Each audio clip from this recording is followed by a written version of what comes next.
Today, class, we'll be going back to 2020.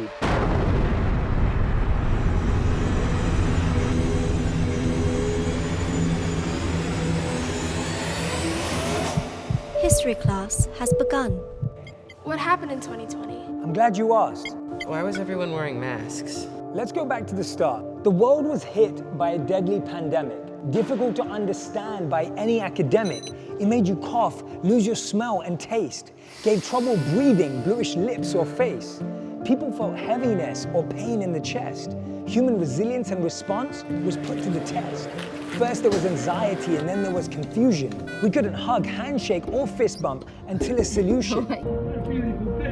Schools were closed, leagues were cancelled, and no one could meet. Social distancing became the new norm. We had to be apart by 6 feet. We couldn't get in line at concerts, but we stood outside stores. Billions were stuck indoors, finishing Netflix and getting bored. People had to work from home. It was the new normal. We wore sweatpants on Zoom, only the upper half was formal. What's Zoom? It's a thing. Never mind. People couldn't travel abroad, so they pursued the journey within. People danced on their roofs and bedrooms without any rhythm. People lost their jobs and started to pursue their passions. People used their passions to serve others and make things happen. We started celebrating heroes like nurses, doctors, and people on the front line. Everyone would clap and cheer to them all at one time. It affected people's wealth and their mental health. But then people started taking care of themselves. They practiced yoga, music, and meditation. They started to support each other across the nation. People raised money for those in need and gave up their salaries. They danced online with the world, and then they danced on their balconies. See, no one saw it coming, and no one could see it leaving. But people became much more grateful just to be breathing. Hundreds of thousands of people died. May they rest in peace. Let's send love to all their loved ones to hope their pain will ease.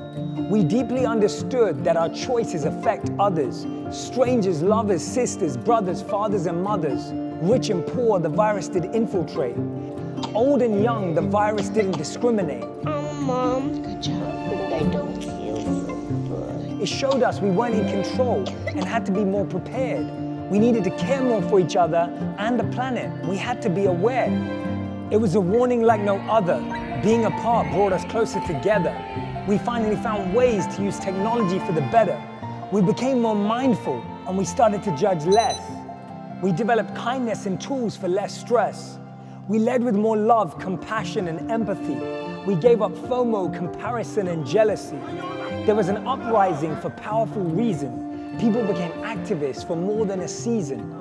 Everyone finally stood up for what they believed in, and people were uplifted from how they were treated. Racial injustice was abolished. Power to the people. There were changes everywhere from culture to legal. People realized their mistakes and started to amend. People empathized with the hurt and started to defend. So much pain was experienced in just 1 year. The pain wasn't welcome, but nothing else could have made the change occur. Pain makes us pay attention. It creates tension, but then makes us question. Not to mention, makes us learn new lessons. History class has ended. You may now take a 30-minute recess.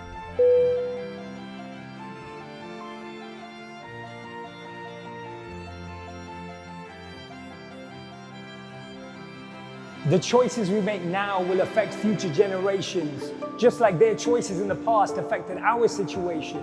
Isn't it great that our ancestors started a revolution so that we can live out their solution?